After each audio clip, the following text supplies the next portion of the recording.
cross-examination today. And if the impeachment court will still allow, we will immediately proceed to redirect after the cross-examination, Your Honor. With all due respect to our honorable senator judges. So ngayon po mga kabayan, ang ikawalong araw ng paglilitis sa impeachment ng ating Vice President Sara Duterte na nakababatay pa rin sa Artikulo 4 ng Articles of Impeachment. Inaasang haharap sa korte si National Bureau of Investigation NBI Chief Melvin Matibag upang tumistigo sa kaugnay na umanong banta nito laban kay Pangulong Ferdinand Marcos Jr. Watch po natin ang kaganapan sa Senate impeachment trial na ito mga kabayan. Yan, again, I'm saying, and I'm sure marami rin po rito nakakaalam na umaasa sa mga survey, a survey is just a snapshot of what's happening. It doesn't necessarily follow na pagka yun ang lumabas, ay yun na yung totoo. Pangalawa, pagka po ating pinagbasihan ng popularidad, ang ibig sabihin po ba nito, ang isang pinakakilala at popular na tao pwede nang gumawa ng krimen at hindi natin papapanagutin? Your Honor. At this point, Your Honor, the defense is constrained to ask for a continuance, and we have our grounds therefore. Number one, Your Honor, the testimony of Director Matibag earlier consisted of a lot of new topics, and it is we believe that it is the right of the respondent to intelligently cross-examine him on those topics. Again, Your Honor, those topics are not included in the articles of impeachment and are considered new. In fact, Your Honor, as earlier stated, we feel that these two topics are a violation of the respondent's right to be promptly and fully apprised of the exact charges against her. So we will need time, Your Honor, to go through those new materials and new points.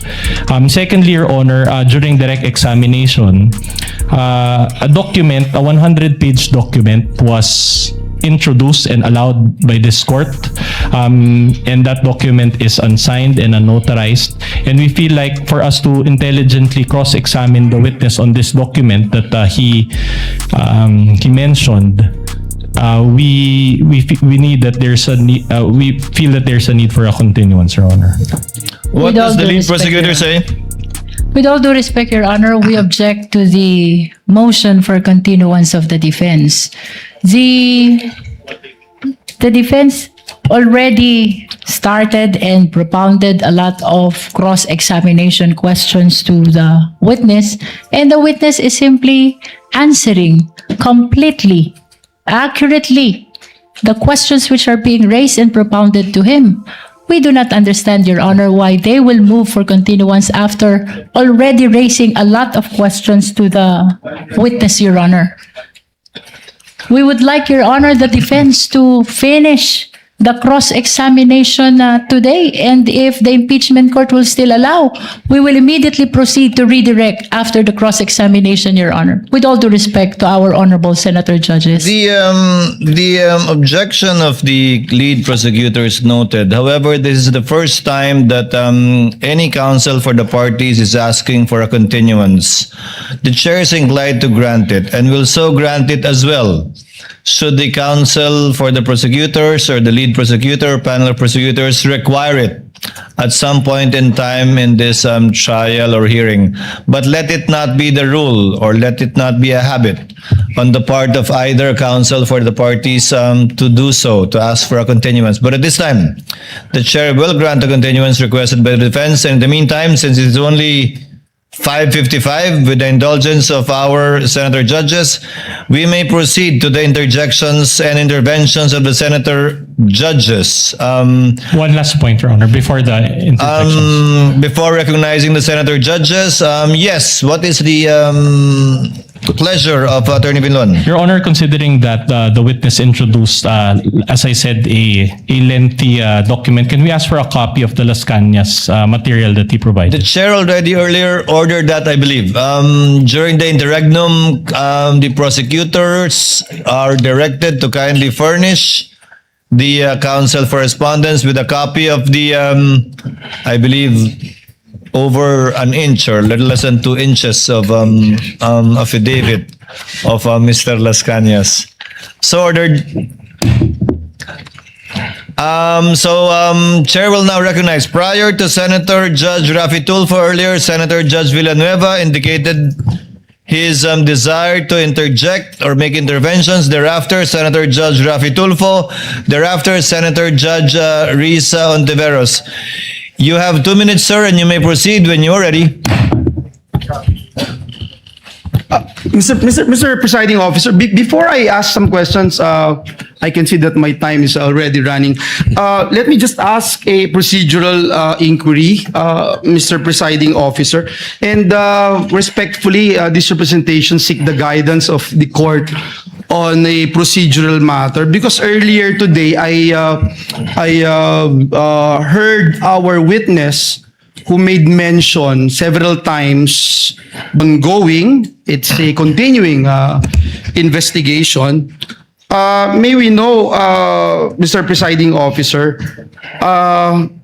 in this particular aspect of the NBI's investigation that remains ongoing, just for the guidance of this representation, and I'm sure for the guidance of both parties, kung matatapos na po yung investigasyon o yung presentation of evidence dito po sa Article 4 at magkakaroon po ng significant development na maaari pong material sa atin pong proceedings, ano po ang tamang proseso para maipabatid at kung kinakailangan maiharap po ito sa impeachment court, considering na isasara na po itong presentation of evidence sa Article 4.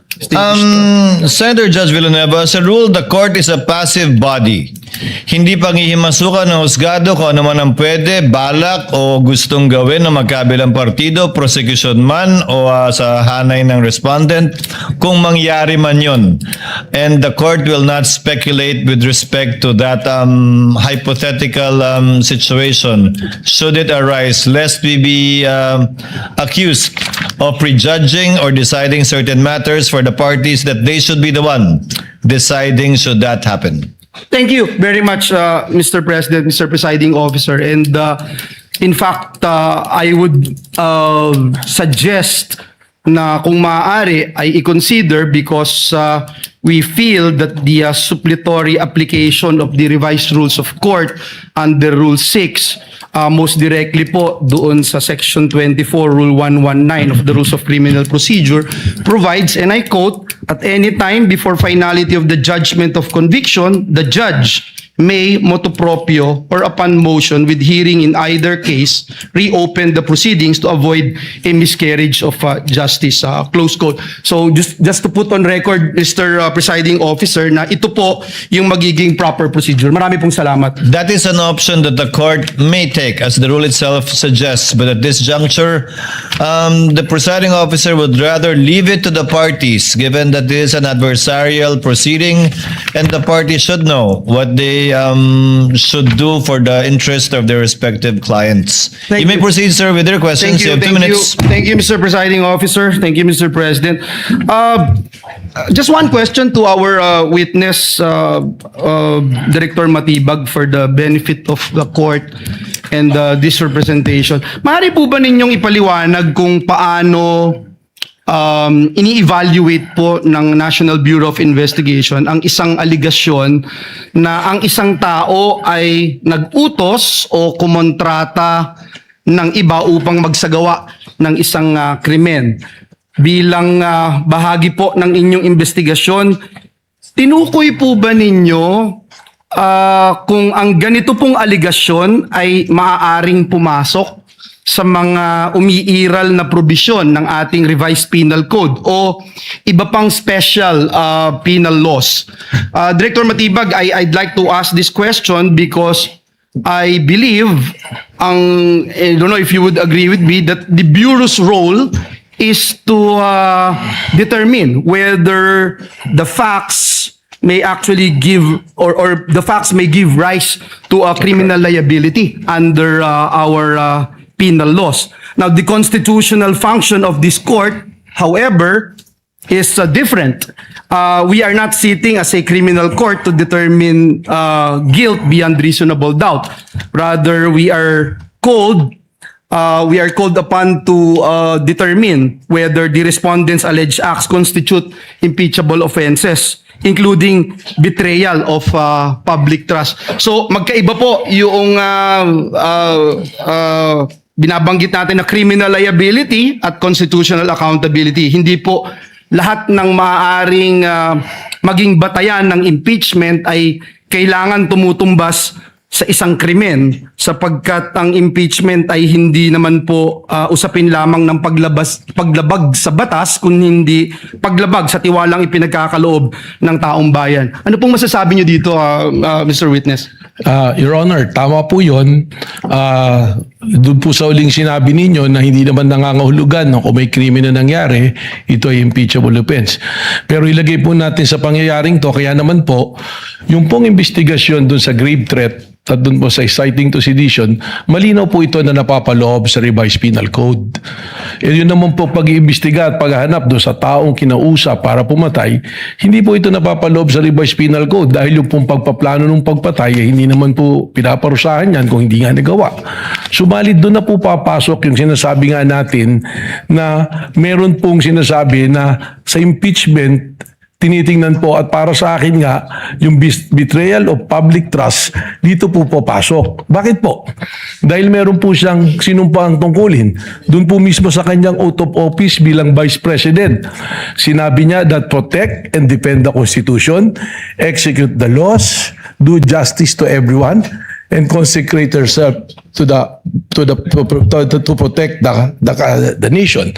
Pero doon po sa sinabing execute the laws. Dito po natin nakikita, hindi po execute the laws yung pag-usap ng papatay. That is to execute the president.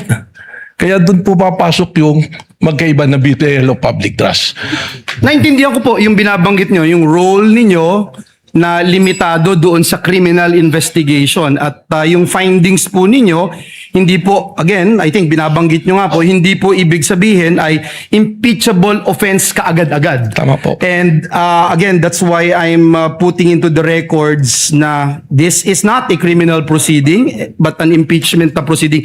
Last but not the least, no, dun sa binanggit po ninyo, there is a difference between saying that an individual has not yet been identified and saying also that no such individual exists. So, ang una, nangangahulugan na nagpapatuloy pa po yung Bureau sa pagberipika at pagbavalidate ng impormasyong mayroon ito.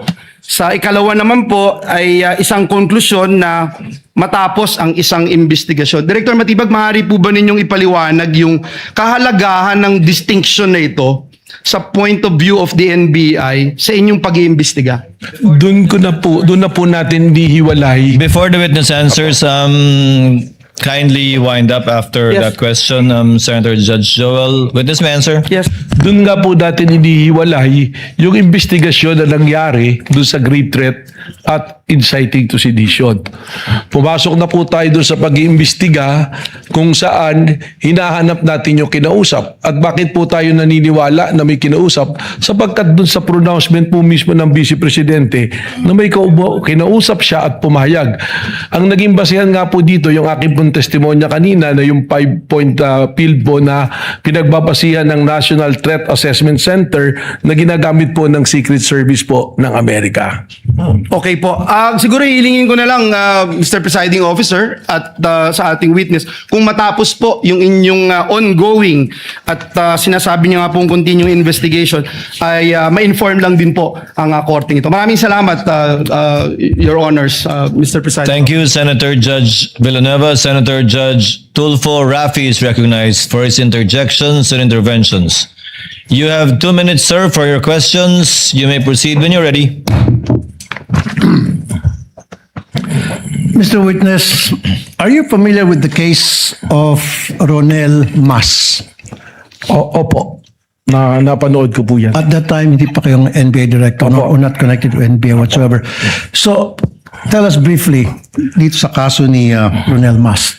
Sa pagkaalala ko po rito, itong si Ronel Mas ay isang guro na kung saan siya ay nagsabi na kung sino ang papatay sa dating Pangulong Rodrigo Roa Duterte, ay papabiyaan niya ng 50 million.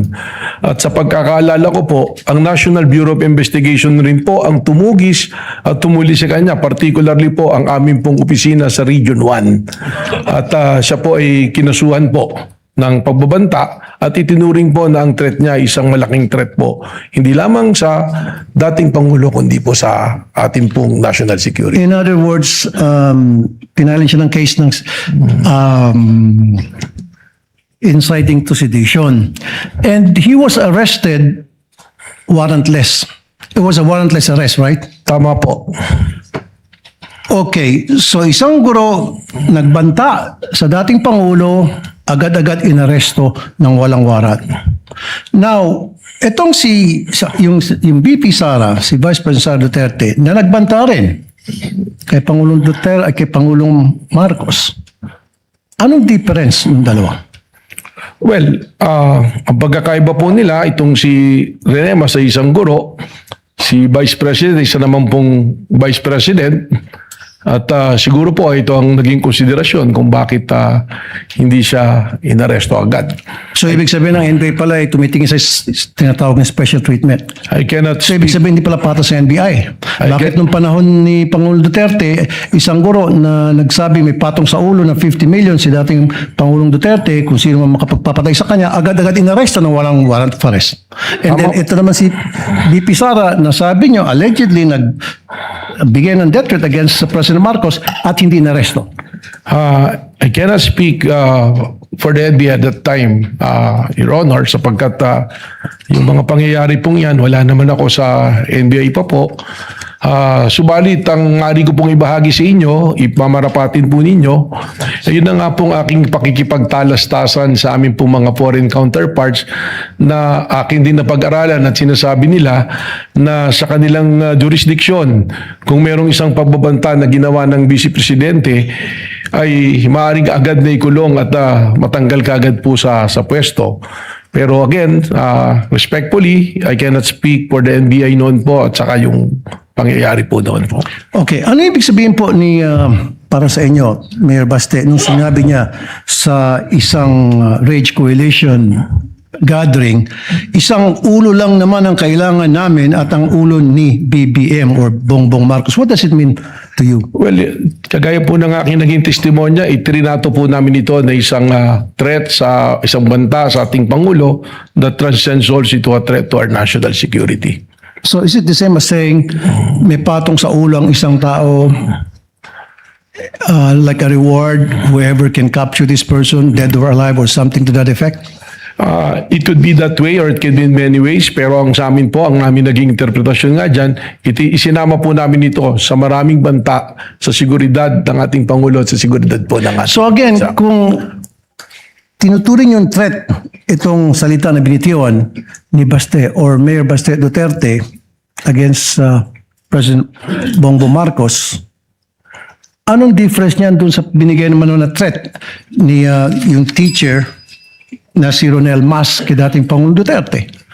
Yung pong naging banta ni Mayor Basti Duterte ay pinasok po natin sa mas maaba pang pagsusuri, kaya po isinama natin ito po doon sa ating continuing threat assessment po. So why was he not arrested? Tulad nung nangyari sa teacher na si Ronel Mas. Ang warrantless arrest po kasi, kagaya na nangyari kay Ronel Mas, dahil naging warrantless of arrest, siya po ay na-dismiss ang kaso. So yan din po yung iniingatan namin na kung kami ay gagawa ng warrantless arrest, ay maaari pong ma-dismiss ang kaso. Ngayon po, kasama po yan sa case build-up namin na maaaring magdulot po ng pagpapile po ng nararapat po na kaso. Thank you, Mr. Witness. Thank you, Senator Judge Rafi Tulfo. Senator Judge Risa Ontiveros is recognized. You may proceed, ma'am, when you're ready, and you have 2 minutes. Salamat po, Mr. Presiding Officer.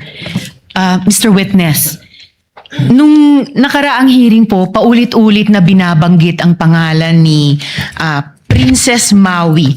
Sino po ba yung taong yan? Background po niya, profile po niya? Sa pagkakalam ko, isa po siyang vlogger. Ano pong background niya? Paano siya naging vlogger? Well, base po dun sa patuloy na pagmamonitor, siya po ay isang kritiko na madalas nagbablog at nagpo-promote po ng yung pong tinatawag natin at alam naman na lahat na DDS po. I see. And ano po yung bukod doon na vlogger siya dun sa panig na iyon? Meron pa bang ibang profile itong Princess Maui bilang vlogger? Katunayan po, I was informed that she or he was invited to the NBI pero hindi po siya dumalo. At yan po ay kasama rin po sa patuloy na sinusubaybayan po ng ating pong Cybercrime Division po. Alright, salamat po. Ngayon, nabanggit rin po yung Oplan Romanov. Sabi po ni Attorney Lotok, ang alam niya ay banta ito sa presidente at pamilya nila na nagmula kay Mayor Sebastian Duterte. Sa kabilang banda, ayon naman kay Princess Maui, ay banta daw po yan sa buhay ni Vice Presidente at pamilyang Duterte. Pareho po ba yang iniimbestigahan ng NBI? Ang alam ko po, na-cover na po ng NBI noon yung investigasyon dun sa aligasyon na yung Oplan Romanov ay banta sa Vice Presidente dahil nagpadala nga po ng subpoena kay Princess Maui at kay Vice President. Subalit, fortunately, hindi po yata sila dumali dyan. Pero nung yan po aming sinusuri din, yung binabanggit nyo po na Romanov, I think that was the January 18, 2024 na pahayag po ni Mayor Baste Duterte na kung saan na sinabi niya, let me tell you this, Mr. Bongbong Marcos, hindi ko lang po man yung exact words, but I remember that before you go to sleep, remember the Romanovs and the Mussolinis and what happened to the Marcos family in 1986. Yung po yung nakita natin na isa na nagli-link po dyan sa Romanov. Kaya recently, narinig ko rin po yung dating director na sinasabi niya ng Oplan Romanov ay tunay na banta sa pamilya ng mga Marcoses at hindi po kay Vice President Sara Duterte. So, base po sa investigasyon ng NBI, ang Oplan Romanov po ba ay banta nga sa buhay ng presidente o sa buhay ng vice-presidente? Your Honor, yan po ay kasama pa rin sa aming tinutukoy po ngayon. Kaya po meron kaming task force, kasama po yan sa aming continuing na surveillance at active investigation po. Alright. May actionable intelligence po ba ang NBI na posibleng patuloy pa rin ang panganib sa buhay ng presidente dun sa linyang iyon ng inyong investigasyon? Tama po yan. Sapagkat pinanggit ko nga po kanina yung ginagamit sa National Threat Assessment Center po ng Secret Service ng Amerika, pumapasok po doon yung mga obserbasyon yan. At katunayan po, lalo pang lumawig o lumawak yung mga banta sa presidente, namin pong namomonitor. Pati po mga ordinaryong tao ngayon, ay napakadali po na magbigay ng banta. At para sa amin po, hindi lang naman po yung banta sa ating Pangulo ang aming binabantayan, kundi yung pong bantayan natin ang kaligtasan ng ating mga kababayan at isiguraduhin natin na ang democratic process po ay umiiral sa atin base sa atin pong konstitusyon po. At sa kabilang banda naman po, may actionable intelligence din po ba ang NBI na may totoong banta sa buhay naman ng vice-presidente? Sa ngayon po, hindi po namin tinitingnan kung totoo may actionable intel. Pero base po sa aming mandato, kasama po sa mandato namin na proteksyonan po ang seguridad ng Pangulo, ng Vice Presidente, ng Senate President, ng Speaker of the House at Chief Justice. Kaya kung wala man pong task force, tuloy-tuloy naman po ang aming pong pagpamonitor dito. Pero sa ngayon, kung isusuma po natin, may actionable intelligence na may patuloy na panganib sa buhay ng presidente, pero wala pang actionable intelligence na may banta din naman sa buhay ng vice-presidente. Malinaw po yun sapagkat lumabas lang naman po yun doon sa sinasabi nitong si Princess Maui. Salamat po, Mr. Witness. Salamat po, Mr. Presiding Officer. Thank you, Senator Judge Luis Ontiveros. Next to interject and make his interventions would be our Senate President, Sherwin Gatchalian. He is recognized. You have 2 minutes, sir. You may proceed when you're ready. Maraming salamat, Mr. Presiding Officer. Tama po ba, Director Matibag, na after 1 year and 8 months, wala pang nakikita ang NBI na nakontratang papatay? Wala po pong specific na personalidad. Wala pang specific na nakikita. Apo. Pero kanina narinig ko sa inyong testimonya na may sinabi kayong hindi banta kundi isang plano talaga. So may plano. Yun po ang base sa mismong pahayag ng ating pong Vice Presidente na siya ay may kinausap at yung kinausap niya ay pumayag para patayin po ang mga taong nabanggit. Para sa akin po, this is actually a public confession na dahil sa sinabi niyang ito, nalagay po sa alanganin hindi lamang po ang seguridad ng Presidente kundi po ang ating pambansang seguridad. Sino ang kaplano niya? Kung magpaplano, obviously may kasama siya sa pagpaplano. Sino na ang natukoy ng NBI na kasama sa pagpaplano? Yan na po yung binabanggit namin na persons of interest based on the open source intel and the human intel po na ibinabato po sa amin. Na yan po ay reported po sa atin ng ating pong task force na itinayo po. Itong persons of interest kasama sa pagpaplano at inamin sa inyo na merong pagpaplanong ginagawa para pumatay. Meron po silang impormasyon na magtuturo po dito sa pagpaplanong ito Hindi po. sila yung kasama sa pagpaplanong pumatay. Sa ngayon po, doon po, Magtuturo lang sila. doon po sa iba persons of interest, meron po kaming kinukonsidera doon na maaaring siya po ang kausap mismo ng Vice And anong Presidente. ebidensya ang magpapatuloy na kasama siya sa pagpaplano o kaya niyang ituro yung pagpaplano? Yan po ang ating kukunin na impormasyon pa sa ating pong mga persons of interest na ating pong sinusurveillance. Katunayan po as we speak, tuloy-tuloy po yung ating pakikipag-usap. Pati po doon sa mga malalapit sa taong aking pong binabanggit. Okay, na so persons of tuloy-tuloy pa interest. ngayon ang inyong investigation. Tama po. Ngayon, nakita ko na bumuo kayo ng task force. No? At task force, temporary in nature lang yan, di ba? Kailan matatapos ang inyong investigasyon? Dahil nga nasabi ko, 1 year and 8 months na ito, ngayon may bagong task force. So kailan matatapos itong investigation? Ito po ay matatapos finally pag atin pong na-locate specifically ang taong kausap ng Vice Presidente at ito naman pong task force bukod po sa seguridad ng Presidente, we are also guarding po na walang gulo, na yung pong mga destabilization ay atin din pong Hindi, pero mabantayan. kailan matatapos yung investigation para matukoy kung sino yung nakontrata? Only in the time po na atin pong matukoy na finally yung ating pong... Kailan ngayon? Do you have a time I ca- frame? I cannot- Base doon sa pag-uusap nyo dito sa persons of interest nyo. Kailan? Kasi like I said, no, November of 2024 to, may bagong task force ngayon. But in your opinion, no, gusto ko kasi malaman, malapit na ba o malayo pa? I cannot give the exact time, but the task force was established on April 16 and it's doing a great progress po. So sa palagay ko po, malapit na rin natin itong mahanap itong taong ating po Can you give tinutukoy. me an explanation on yung great, quote-unquote, great progress?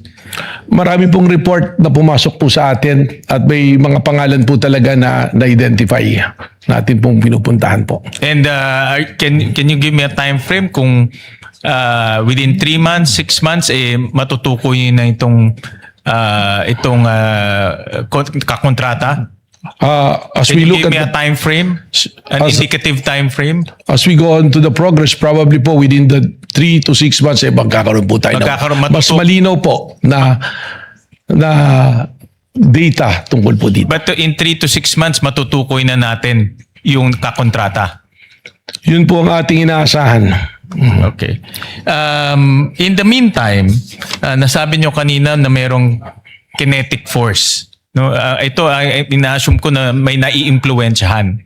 Diba? Sino na ho ang nakausap nyo na na-impluwensyahan tungkol dito sa mga sinasabi ng Vice President at yung iba pa? May mga ilan na po kaming pinuntahan at katunayan may ilan na po kaming sinampahan na rin ng mga kaso at yung pong mga nagbanta through social media ay atin na rin pong nakausap. At yung iba naman po ay sa ngayon ay kasalukuyang humaharap po sa investigasyon po. So, last question. So itong dahil sa kanilang pananalita, nagkaroon ng kinetic force at na-influensya nito at base sa inyong paano niyo nasabi na influensya nitong mga taong ito? Kagaya po nung aming mga nakausap, malinaw din po that they're always targeting the head of the president. May correlate po natin doon sa statement mismo ng mayor at ng ating pong vice presidente po. Maraming salamat, Mr. Presiding Officer. Thank you, Mr. Senate President.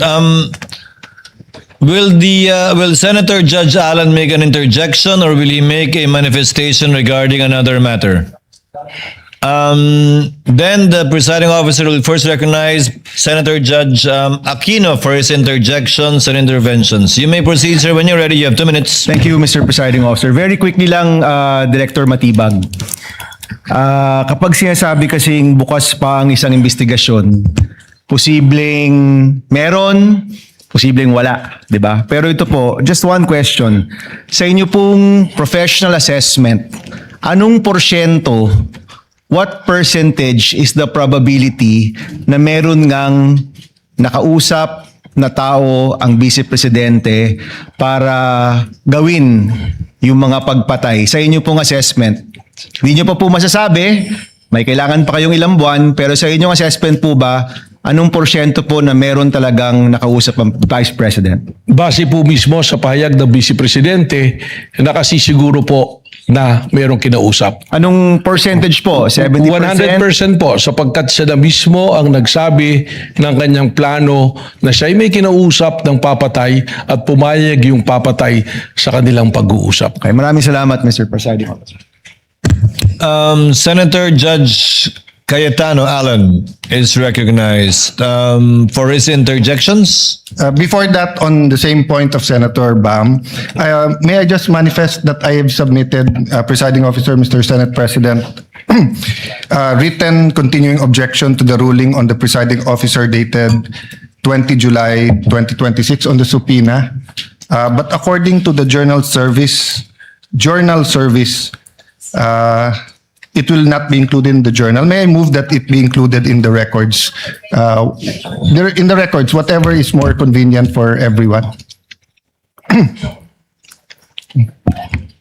It will definitely be in the record and transcript, Your Honor. We will see what we can do about the journal. Can we get back to you? Yes. Because there's a technical difficulty, I We were believe. just under the impression na until today. That's why hinabol ko ng 531, then nilagay ko na lang possible supplemental. But whatever is more convenient for the Then, clerk of court. the chair will entertain a motion to reconsider the approval of the journal earlier so that we can include this in the journal and then approve it.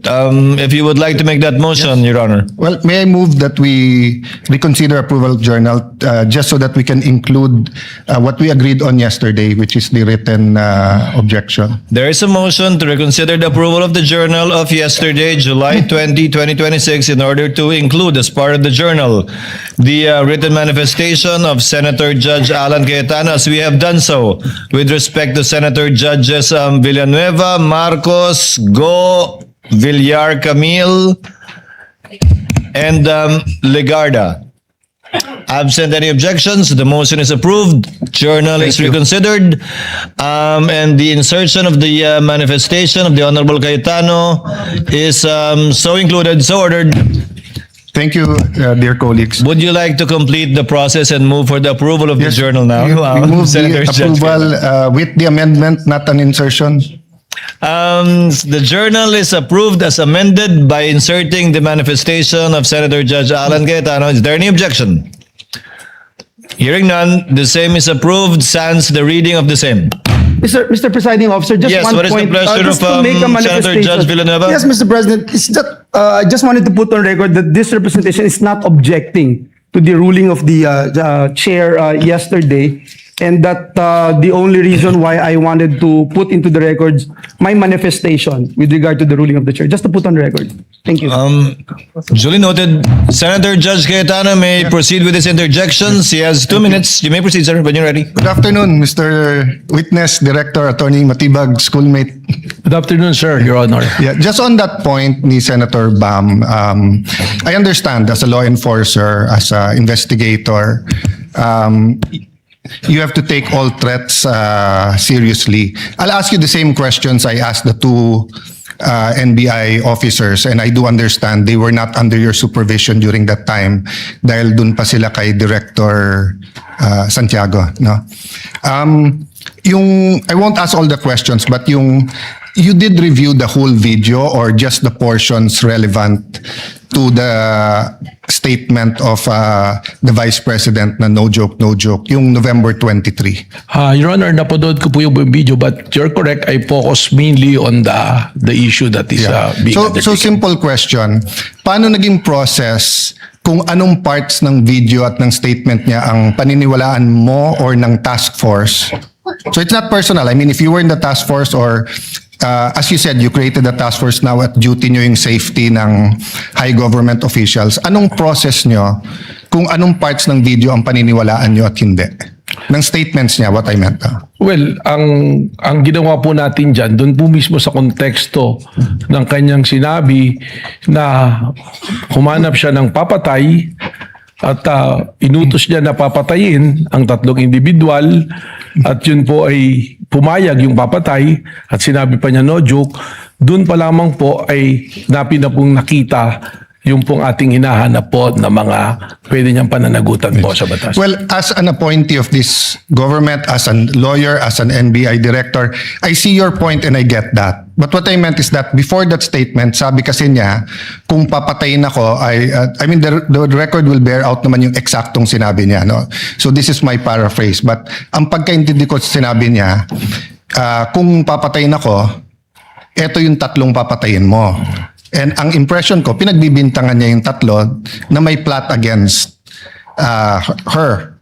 So, yun ang tanong ko dun sa two previous NBI directors. If you're gonna believe that she contracted or talked to, may kausap, no? Siya, if you're gonna believe that may kausap siya at papapatay yung tatlo, will you not believe the previous nung sinabi niyang kung ako naman ang papatayin? Hindi po ganoon sapagkat ang tinignan na nga po natin ay yung kanyang mismong pagbabanta. At sa amin po sa ngayon yung aking pong task force na nag-iimbestiga ay malinaw po na ang tinitingnan ay kung ano na ang nangyari dahil doon sa pagbabanta. Okay. At sinasabi nga po namin dahil po doon sa pagbabanta, ito po ay umabot na doon na po sa level na ang national security nataya na po na kompromiso na. Sapagkat marami na pong lumalabas, tuloy-tuloy na pagbabanta. So doon na po natin ito tinitingnan. Yes. In the same video, she mentioned massive corruption. But wala pa dyan kasi yung mayam kayo speech at flood control investigation. So, same question, Director. Naintindihan ko, yun yung pinaniwalaan nyo. May kausap siya, no joke. Pero ang question ko, paano yung proseso nyo or anong naging thinking nyo na etong papapatay yung presidente, pinaniniwalaan ko, pero etong siya ang papatayin, hindi ko paniniwalaan, at etong graft and corruption, hindi ko rin paniniwalaan. What's the process there? Well, ang proseso po dyan ay tinignan naman natin doon po sa pagbabanta niya kung sa grave threat po yung pag-uusapan natin.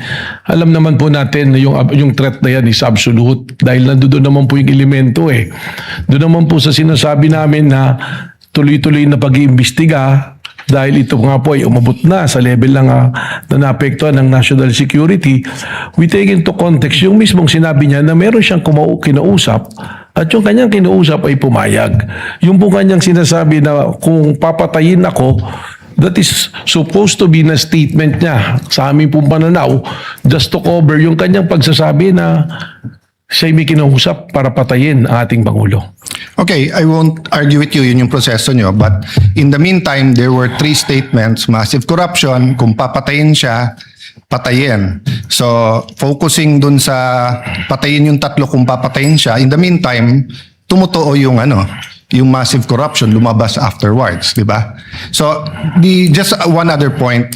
At the beginning of the prosecution's questions to you, and I think the defense had a question about what can you investigate. Can you repeat your answer? As the NBI director and the NBI can investigate, did you say all crimes or yung mga Lahat po ng mga pumapasok sa amin na mga krimen ay amin pong pwedeng imbestigahan, mutu proprio. Ganon din po yung mga krimen na meron pong nagreklamo na araw-araw na may pumupunta sa aming tanggapan para magreklamo. Ito po yung aming iniimbestigahan. At meron din pong mga iniimbestigahan kami na inutos po ng Department of Justice, and by the very nature under the Constitution po ng Office of the Ombudsman, they can delegate the National Bureau of Investigation to... So as a general rule, you can investigate any crime motu proprio? More than the investigation of the crime is also the protection of our nationals. Saka po siyempre siguraduhin na promote ang ating demokrasya, hindi nakukompromiso. Yes, but sa investigation lang. So you can investigate any crime. Tama po. Yeah. Isn't that against the Republic Act 10867? The statute that gives you power, the act reorganizing and modernizing the National Bureau of Investigation. Sabi dito sa inyong Section 4, the NBI shall have the following powers and functions. Undertake and investigate the detection of crimes and offenses enumerated under Section 5. Section 5, may enumeration, human trafficking cases in all airports, extrajudicial, extralegal killings committed by state security forces against media practitioners' activities, killings of justices and judges, violation of 100175, otherwise known Cyber Crime Act, Prevention Act, cases against Interagency Graft Coordinating Council and violations of the Anti-Dummy Law. Tapos, cases involving threats, security assaults against persons of the President, Vice President, Senate President, Speaker of the House, Chief Justices. Walang congressman, senators, unlike judges lahat. Transnational crimes pursuant to existing international agreements, identification of dead victims in case of mass fatalities, incidents caused by natural disaster, and violation of commercial, economic, financial, white-collar crimes, nakadyan yung law. So, exclusive yung enumeration. Then, provided, however, if that the President or Secretary of Justice may direct the NBI to undertake investigation of any crime when public interest so requires. So, hindi ba limited ang pwede niyong imbestigahan except that ang DOJ at President ang pwede mag-atas? That's my last question. Yes. Kindly wind up. Well, Witness may answer. Yes, yung pong ating listahan na yan, tama po, nandiyan dyan. Subalit, hindi naman po sinasabi na nalilimita dyan ang aming pong pag-iimbestiga. Sapagkat malinaw po ang mandato ng NBI that we are the primary investigating body. Yun lamang nga po, merong mga kaso, kung ito po ay bumagsak na sa jurisdiction halimbawa ng PNP na kanilang iniimbestigahan, we can still help and coordinate at the same way na kung kami po ay nag-iimbestiga at ang PNP pwede rin pong tumulong Well, po sa amin. Director, if that's your interpretation, that goes against what they taught us in law school, na pag exclusive yung enumeration, you cannot add. And at the end of the enumeration of Section 5, nakalagay nga dito, however, the President and the Secretary of Justice may direct you to undertake investigations of any crime. Why do they have to say any crime if you can do it any crime? If you can investigate any crime after all? It seems that you're expanding your jurisdiction by yourself. Well, we've been doing po yan sapagkat we have also our primary role to make sure that law and order is being promoted through the NBI din po. Senator Cayetano Thank you. can avail Thank of you. the second Sir, round yeah, thank later or tomorrow, since I believe Attorney Matibag, Director Matibag, forgive me, will still be here for the continuation of cross. Senator Judge Rafi Tulfo thereafter. Senator Judge Pangilinan. Senator Judge Rafi Tulfo, you have, I believe, one question, right? Actually, 2 questions, Your Honor. You may proceed, sir. You have 2 minutes, actually. Ako, na-stress na ako kanina. 5 minuto ako. Minamadali. But anyway, going back to Ronald Mas, what was the justification of the NBI back then when Mr. Ronald Mas was arrested without warrant Well, they consider po that the threat is live and alam nyo nga po, yung sinasabi na lahat po ng threat ay hindi po, ito po yung siniseryoso. So may nag-order sa na-arrestuin si I Mas? don't have that recollection. Hindi ko po alam, but the arrest was made by the regional office po of Region 1 po. So would you admit now na illegal yung ginawa ng NBI noon na pag-aresto kay Ronel Mas na walang warrant? Well, si Ronel Bas po was released precisely the reason why meron pong lapses po dun po May sa lapses. procedure. Okay, would you also consider na the fact na merong ginawang pagbabanta si Baste Duterte na similar dito kay Ronel Mas na dapat umaksyon din yung NBI tulad ng pag-aksyon nila sa isang guro? Kaya katunayan yan nga po yung aking binabanggit na tuloy-tuloy po yung investigation sapagkat alam nyo po yung warrantless arrest, lesson nga po dyan kay Romel Marcian na dapat po kasi immediate po yung pong pag-aresto. Pag yan po ay lumipas na, hindi na po tayo pwedeng mag-aresto under the law sapagkat papasok po ito sa illegal arrest po. Last na lamang. So, make a comparison ngayon. Bakit yung isang guro na nagbanta kay dati pang Duterte agad inaresto at bakit itong isang vice president na nagbanta kay Pangulong Bongbong Marcos hindi inaresto ng NBI?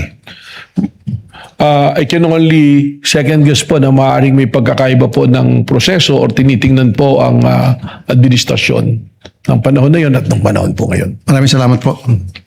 Thank you, Senator Judge Raffy Tulfo. Senator Judge Pangilinan is recognized. You may proceed with your intervention, sir. You have 2 minutes. Thank you, Mr. Presiding Officer. Magandang gabi, Ginoong Direktor. Kanina tinatanong sa inyo yung usapin nung trust rating.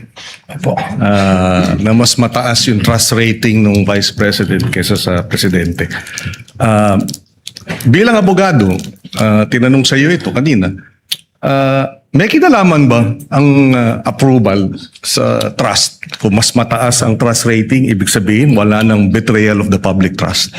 Well, wala po. Sapagkat sabi ko nga, sa akin pong pananaw, sa akin din pong kaunting eksperyensya bilang isang political advisor din po, yung ating pong mga survey is only a snapshot ng mga pwedeng nangyayari. Alam naman po natin, ang tinatanong dyan, ilan lang o magpipili ng lugar kung saan po gagawin yung survey. Hindi po natin pwede itong maging basihan sa pag-imbestiga sapagkat pagka ganyan po yung ating ginawa, magkakaroon po tayo ng problema sapagkat ang mangyayari sa atin dyan, yung tinitingnan pala natin ay yung numero at without accusing anyone, alam naman natin there are surveys that can be manipulated po. No, but having said that, kaya ako lang tinanong yun kasi baka yung mga nakikinig nating mga kababayan ay malito dahil hindi ba tamang sabihin na iba yung trust rating, iba yung betrayal of the public trust. Tama po. Tama. Yung trust rating po ay base sa numero dahil sa survey. Yung betrayal of public trust, malinaw naman po yan na nakasaad sa konstitusyon na ito ay isang basihan ng impeachment. At saan po pumapasok ang betrayal of public trust? Pag meron ka pong ginawa na pag-violate, not necessarily criminal, hindi kailangan ng conviction, kundi sinasabi po, pag tinignan natin yung discussion po ng ating Constitutional Committee ng ginawa yan, binabanggit nga po dyan yung betrayal of public trust, yung hindi mo pagtupad sa yung oath of office, that will qualify as a betrayal of public In trust. other words, negative yung trust rating mo o 100% yung trust rating mo, base sa batas, base sa konstitusyon, pwede kang ma-convict. Whether negative or positive trust rating, pwede ka pa rin ma-convict o ma-acquit. Depende sa ebidensya sa usapin ng betrayal of the public trust. Tama po. Wala pong kinalaman ang survey on the trust rating, kundi kung ano po ang ebidensya na ipinasok po sa ating pong impeachment court. Maraming salamat. Senator Judge Pia Cayetano is recognized for her interjections and interventions. You may proceed, ma'am, when you are ready, and you have 2 minutes.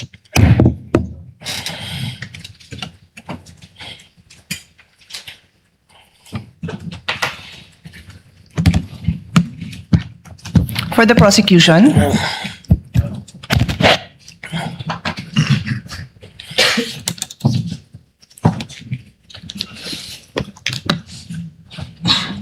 Do you consider Las Canas an important witness for you, for the prosecution? With all due respect, Your Honor, the purpose of the testimony is to present what transpired during the investigation of the Special Task Force.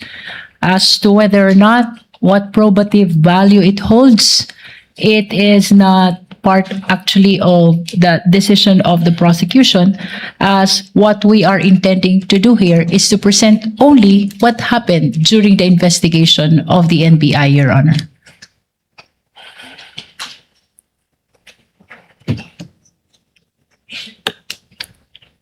Mr. Presiding Officer, the rules of evidence are very clear. You either present a witness who provides your testimony, or you present a document. And in terms of documents, Rule 132, Section 19 says there are two classes of documents, public documents and private documents. Included in public documents are documents acknowledged before a notary public.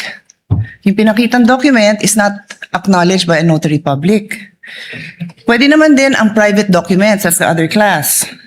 If it can be shown and authenticated in any of the following manner. The person saw the document executed or written. Nakita ba ng witness mo na sinulat yon? Nakita ba niya? Your Honor, we can... No, please answer my question. No, Your Honor. Oh, the next manner of authenticating by evidence of the genuineness of the signature or handwriting of the maker. The defense said ni walang original signature doon. Do you disagree with that? We don't, Your Honor. Okay, and the third, by other evidence showing its due execution and authenticity. Did you provide? No, Your Honor. Okay, so simple lang, Mr. Presiding Officer. They're trying to prove something by showing a document that any law student, even yung mga kababayan natin na nakikinig na ngayon na ang dami ng alam sa procedure, will tell you na hindi acceptable yon. And with all due respect, katulad din nung kahapon na humingi ako ng payo sa inyo, again, I will not name names, we had a discussion in caucus na you cannot unsee what you see. You cannot unhear what you hear. So pinalabas yun. Wala akong problema na palabasin yun, pero do your job and present the proper witness and the proper documentation to do that. Do your job. I'm addressing this, Mr. Presiding Officer, to us as a body. Kasi hindi tama yun. Magdidesisyon tayo, you warn us, pero pinabayaan natin na makita yun. Minamarkahan pa, submarkings. What's the purpose of all that? May I respond, Your Honor? Not really. I don't believe because there was I already a question. answered. I already asked you the questions, and you had a chance to respond. Yes. There was no question posed, sir. I was There's none, yes. telling the lead prosecutor. I move to my next point, Mr. Presiding Officer. Our jurisprudence is very clear, no? A witness must be competent and credible. Di ko na babasahin lahat yung jurisprudence natin dyan dahil kompleto na yung record natin dyan. But there is also a also included in our rules, Rule 132 on the rules of evidence. And I'll read it. A witness may be impeached by the party against whom he or she was called by contradictory evidence, by evidence that his or her general reputation for truth, honesty, or integrity is bad.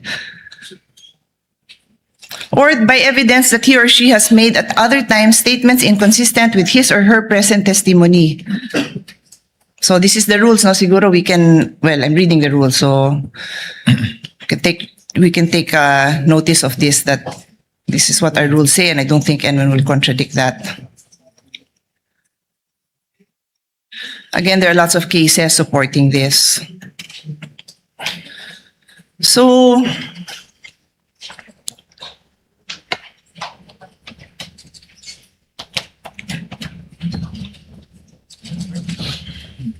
just want to point out, Mr. President, that, just looking for my notes.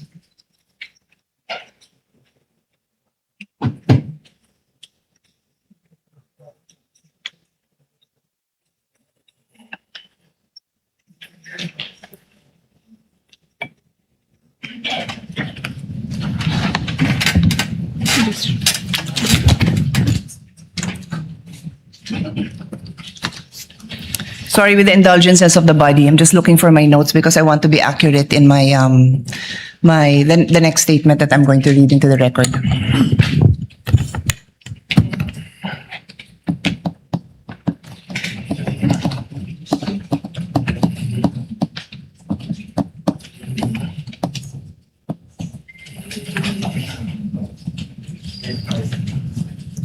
If the lady cannot locate it, she may avail of her time again tomorrow since Director Matibag and the counsel for the parties will Pwede be here naman, tomorrow. but if you give me a few more seconds, I might be able to dispose of this issue, Mr. President, Mr. Presiding Officer.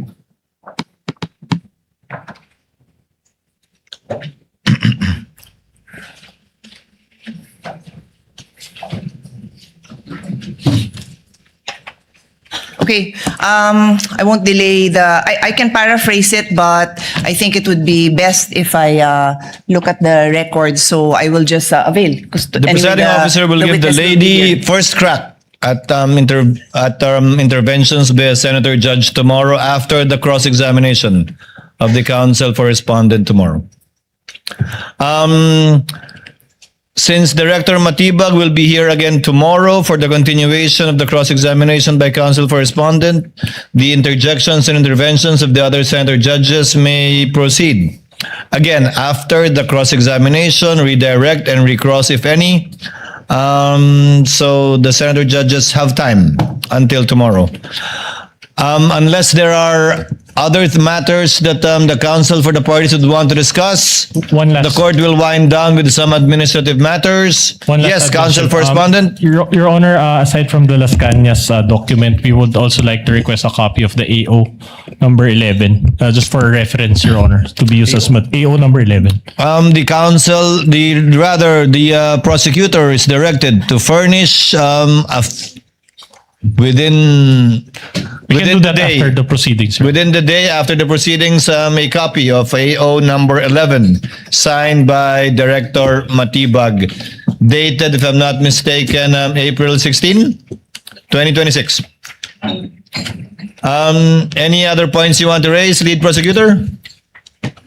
Your Honor, it appears that there is standing subpoena for I will rule on that in a bit.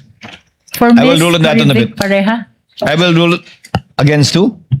Ms. Marivic Pareja of Legislative Archive. We manifested yesterday, Your Honor, that we have yet to determine when we will be presenting this witness. Yes, we will act on these at the proper time. This will be part of the chair's ruling before we adjourn. May I inquire, Your Honor, if tomorrow we will be able to conclude the testimony of witness Director Matibag, whether or not we will be proceeding to present the first witness for confidential fund, Your Honor. The court will address that in a bit before we adjourn, counsel. Any other points, counsel for the respondent? No more, Your Honor. Court will now dispose of some administrative matters.